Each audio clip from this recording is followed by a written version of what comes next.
सर्वेभ्यः नमो नमः। आज हम महर्षि मनु के द्वारा विरचित मनुस्मृति के द्वितीय अध्याय का 54वां श्लोक पढ़ेंगे।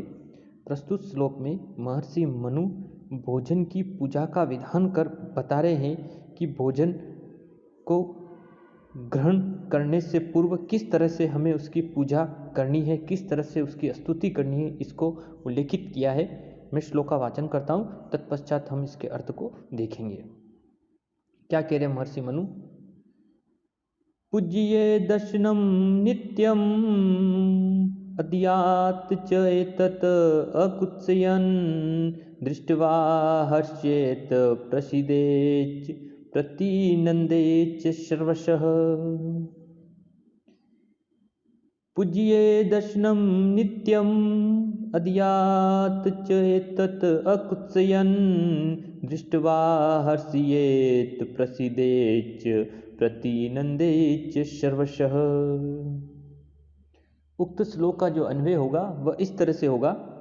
नित्यम अशनम पूज्येत च एतत् अकुत्सयन् अद्यात दृष्ट्वा हर्ष्येत च प्रसीदेत च सर्वशः प्रतिनन्देत। नित्यम अशनम पूज्येत, नित्यम यानी हमेशा, प्रतिदिन। अशनम का अर्थ होता है अन्न की, पूज्येत यानी हमें क्या करनी चाहिए, पूजा करनी चाहिए, यानी उसकी हमें पूजा करें, यानी प्रतिदिन। नित्यम अशनम पूज्येत यानी प्रतिदिन हम अन्न की पूजा करें। और च एतत् अकुत्सयन् अद्यात, और च एतत् और क्या करें, अकुत्सयन्, अकुत्सयन् करते न कुत्सयन् यानी नन तत्पुरुष समय, यानी बिना निंदा के, यानी बिना निंदा किए इसे अद्यात यानी इसे ग्रहण करना चाहिए। यानी अकुच्च एतत् अकुत्सयन् अद्यात यानी बिना निंदा किए हुए हम इस अन्न को क्या करें, ग्रहण करें, या इसको अद्यात का अर्थ होता खाएं, या इसको ग्रहण करना चाहिए, इसको खाना चाहिए। फिर कह रहे दृष्ट्वा हर्ष्येत च प्रसीदेत च सर्वस्व प्रतिनंदेत, और क्या करें, इसे देखकर यानी भोजन को देखकर हमें हर्ष्येत यानी आनंदित होना चाहिए, हर्ष का अनुभव होना चाहिए, और प्रसीदेत और प्रसन्न होना चाहिए, और च सर्वस्व प्रतिनंदित और सभी प्रकार से हम इसकी स्तुति करें, यानी अन्न को देखकर हमारा मन प्रसन्नचित्त हो, आनंदित हो, और सभी प्रकार से हमें अन्न की स्तुति करनी चाहिए, अन्न को देवता के रूप में मानना चाहिए। उसके पश्चात हमें इस अन्न को ग्रहण करना चाहिए। पुनः एक बार अर्थ को देखिए कि नित्यम अशनम पूज्य यानी प्रतिदिन हमें अन्न की पूजा करें। और च एतत् अकुत्सयन् अद्यात, और बिना कुत्सयन् यानी बिना निंदा किए हुए इसे हमें क्या करना चाहिए, ग्रहण करना चाहिए। दृष्ट्वा हर्ष्येत च, और इसे देखकर हमें हर्ष का अनुभव करना चाहिए, आनंदित होना चाहिए। एवं प्रसीदेत च, और हम प्रसन्न हो, और सर्वस्व प्रतिनंदित और सभी प्रकार से हमें इसकी स्तुति करनी चाहिए, इसको ग्रहण करना चाहिए। यानी महर्षि मनु के कहने का तात्पर्य यह है कि व्यक्ति को भाग्यवशात जैसा भी अन्न प्राप्त हुआ हो, भोजन करने से पूर्व उस अन्न की सदैव पूजा करनी चाहिए। प्राप्त भोजन की व्यक्ति को कभी निंदा नहीं करनी चाहिए, तथा भोजन की प्रशंसा करते हुए उसे ग्रहण करना चाहिए। भोजन को देखकर व्यक्ति को आनंद का अनुभव करते हुए प्रसन्नता की अभिव्यक्ति करनी चाहिए। साथ ही हमें नित्य भोजन प्राप्त होता रहे, इस प्रकार का अभिनंदन एवं स्तुति करनी चाहिए। यानी महर्षि मनु का कहने का तात्पर्य कि प्रत्येक व्यक्ति को भोजन की स्तुति करनी चाहिए। शास्त्रों में अन्न को ब्रह्मा कहा गया है, या अन्नम ब्रह्मा, और आदि पुराण में भी अन्न को प्रणय में कहा गया। इस तरह से हमें कभी भी अन्न की निंदा नहीं करनी चाहिए। एक बार पुनः श्लोक का वाचन करता हूँ और एक बार इसके अर्थ को फिर से देखते हैं। क्या कह रहे महर्षि मनु कि पूज्ये दर्शनम नित्यम अद्यात च एतत् अकुत्सयन् दृष्ट्वा हर्ष्येत प्रसीदेत प्रतिनन्देत सर्वशः। नित्यम अष्टम पूज्येत, नित्यम यानी प्रतिदिन, अष्टम यानी अन्न की हमें पूजा करनी चाहिए, यानी उसकी पूजा करें। और च एतत् अकुत्सयन् अद्यात, और बिना निंदा किए हमें इस अन्न को ग्रहण करना चाहिए। दृष्ट्वा हर्ष्येत च, और हमें इसे देखकर हर्ष का अनुभव करें, और प्रसीदेत और प्रसन्नता का भी अनुभव करें। च सर्वस्व प्रतिनिंदित, और सर्वस्व करते सभी प्रकार से प्रतिनिंदित इसके हम अन्न की हमें स्तुति करना चाहिए। इस तरह से महर्षि मनु ने उक्त श्लोक में भोजन की पूजा का विधान उल्लेखित करने का प्रयास किया है।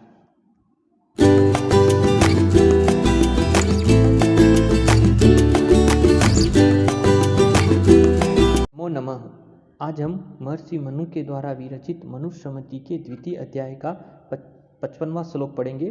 प्रस्तुत श्लोक में महर्षि मनु अन्न की पूजा करने से उससे प्राप्त होने वाले लाभ तथा उसकी पूजा न करने पर उससे होने वाली हानि के कथन को उल्लेखित कर बताते हैं कि अन्न से हमें किस तरह का लाभ हो सकता है उसकी पूजा करने से, और उसकी पूजा न करने से किस तरह हमें हानि होती है, उसी को इस श्लोक में उल्लेखित किया है। मैं श्लोक का वाचन करता हूँ, तत्पश्चात हम इसके अर्थ को देखेंगे।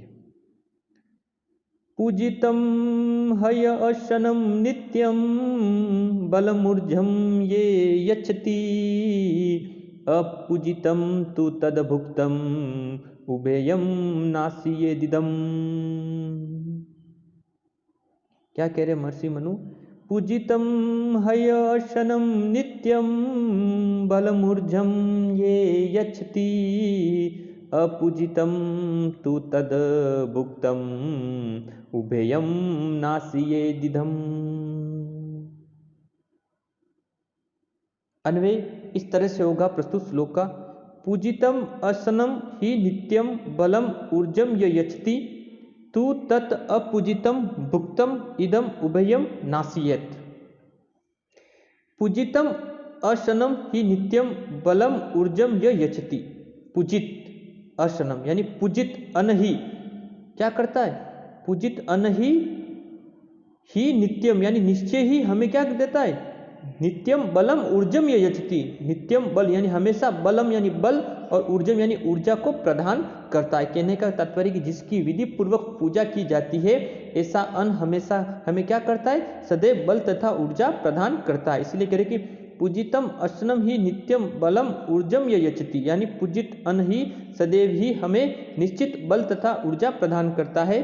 तो लेकिन परंतु तत् अपूजितम भुक्तम इदम, परंतु तत् अपूजितम न पूजितम यानी बिना पूजा के, निरादर के अगर अन्न हम का भोजन का भुगतन करते, इसको खाते हैं कि तत् अपूजितम, परंतु निरादर पूर्वक भुक्तम यानी खाया हुआ जो अन्न है, इदम उभय नासियत, वह अन्न क्या करता है? इन दोनों को नष्ट कर देता। कहने का तात्पर्य कि बिना पूजा किए हुए अन्न को ग्रहण करने पर वह अन्न हमें बल तथा ऊर्जा प्रदान नहीं करता। इसीलिए हमें हमेशा अन्न की पूजा करके ही अन्न को ग्रहण करना चाहिए। इसी बात को महर्षि मनु बता रहे, कह रहे कि पूजितम असनम ही नित्यम बलम ऊर्जम ये यच्छति, यानी पूजितम यानी पूजित अन्न ही सदैव हमें नित्य बल और ऊर्जा प्रदान करता है। तू तत् अपूजित, परंतु अपूजितम यानी निरार्दत बिना पूजा के, भुक्तम इदम यानी खाया हुआ जो अन्न है, उभयम उभयम यानी दोनों ही जो बल तथा ऊर्जा है, नासियत यानी उनको नष्ट कर देता है, उनको समाप्त कर देता है।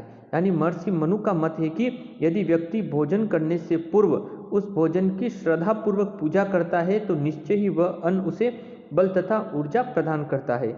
इसके विपरीत यदि व्यक्ति भोजन की पूजा नहीं करता है तथा निरादर पूर्वक अन्न ग्रहण करता है तो वह अन्न निश्चय ही व्यक्ति के बल तथा ऊर्जा दोनों को ही नष्ट कर देता है। यानी श्रद्धा पूर्वक या आदर भाव से ग्रहण किया गया भोजन की गुणकारी तथा शारीरिक बल एवं मानसिक शक्ति को प्रदान करता है। अन्न को देवता माना गया है, अतः वह पूजनीय है। एक बार पुनः श्लोक का वाचन करता हूँ और एक बार अर्थ को पुनः देखते हैं। पूजितं हयम अशनं नित्यं बलमूर्जं च यच्छति अपूजितं तु तद्भुक्तम् उभयं नास्येदम्। पूजितम अशनम ही नित्यम यानी हमेशा पूजित अन्न निश्चय ही नित्यम यानी हमेशा बलम ऊर्जम ये यच्छति बल तथा ऊर्जा को प्रदान करता है। तू तत् अपूजितम, परंतु अपूजितम यानी निरार्धक बिना पूजा के, भुक्तम यानी खाया हुआ जो अन्न है, इदम उभयम नास्येत यानी इन दोनों को नष्ट कर देता है। यानी वो बल तथा ऊर्जा को हमें प्राप्त नहीं करता है, वो इन दोनों को समाप्त कर देता है।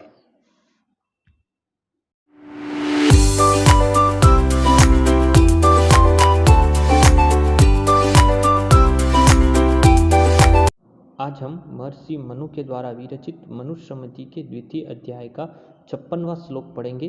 प्रस्तुत श्लोक में महर्षि मनु अन्न को खाने में हमें किन किन बातों का ध्यान रखना चाहिए, अन्न ग्रहण करने में हम किसी के झूठे अन्न को नहीं खाएं, प्रातःकाल सायंकाल के मध्य में अन्न ग्रहण करें, अत्यधिक भोजन न करें, झूठे में कहीं भी नहीं जाना चाहिए, इन सारी बातों का उल्लेख इस श्लोक में किया है। मैं श्लोक का वाचन करता हूँ, तत्पश्चात हम इसके अर्थ को देखेंगे। क्या कह रहे महर्षि मनु? न उच्छिष्टं कस्यचिद् दद्यात् न अदायत् च एव तथा अंतरा न च एव अति अशनं कुर्यात् न च उच्छिष्टं कवचित् वज्रेत। क्या कह रहे महर्षि मनु? न उच्छिष्टं कस्यचित् दद्यात् न अदीयात् च एव तथा अंतरा न च एव अति अशनं कुर्यात् न च उच्छिष्टः कवचित् वज्रेत।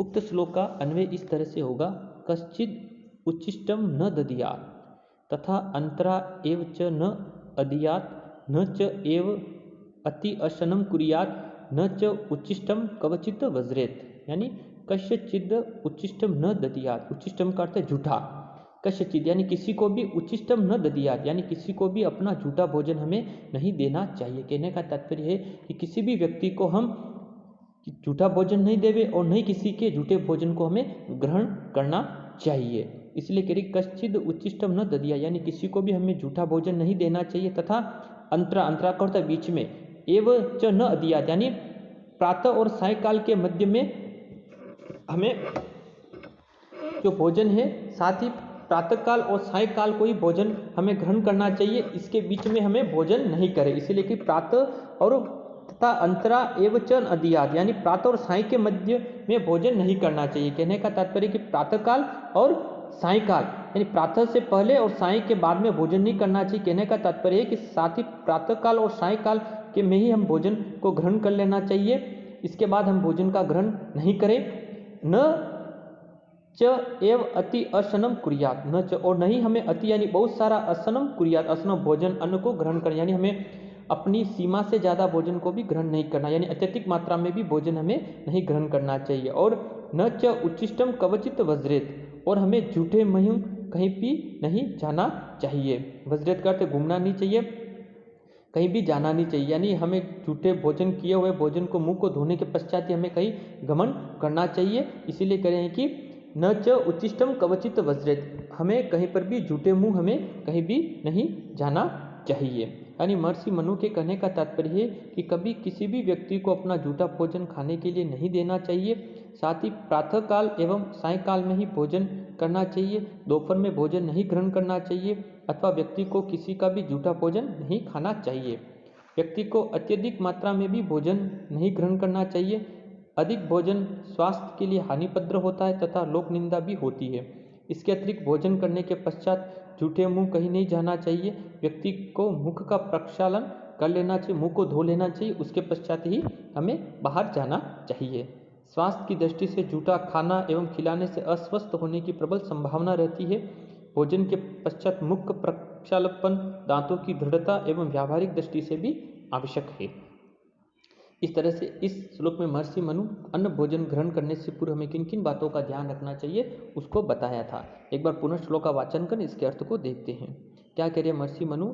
न उच्छिष्टम कस्यचिद् दद्यात् न अदीयात् च एव तथा अंतरा न च एव अति अशनं कुर्यात् न च उच्छिष्टः क्वचित् वज्रेत। कस्यचिद् उच्छिष्टम न दद्यात् यानी हमें कभी भी किसी को झूठा भोजन नहीं देना चाहिए तथा अंतरा एव च न अदीयात् तथा प्रातः और साय के मध्य में भोजन नहीं करें। कहने का तात्पर्य कि प्रातःकाल और सायकाल के बाद में हमें भोजन को ग्रहण नहीं करना चाहिए। न च एव अति अशनम कुर्यात् और नहीं हमें अत्यधिक मात्रा में भोजन ग्रहण करना चाहिए। न च उच्छिष्टम कवचित वज्रेत और नहीं हमें झूठे मुंह कहीं भी गमन नहीं करना चाहिए, यानी मुख का प्रक्षालन करने के पश्चात ही हमें बाहर जाना चाहिए। इस तरह से महर्षि मनु ने उक्त श्लोक में अन्न ग्रहण करने के संबंध में किन किन बातों का विशेष ध्यान रखना चाहिए उसको उल्लेखित किया है।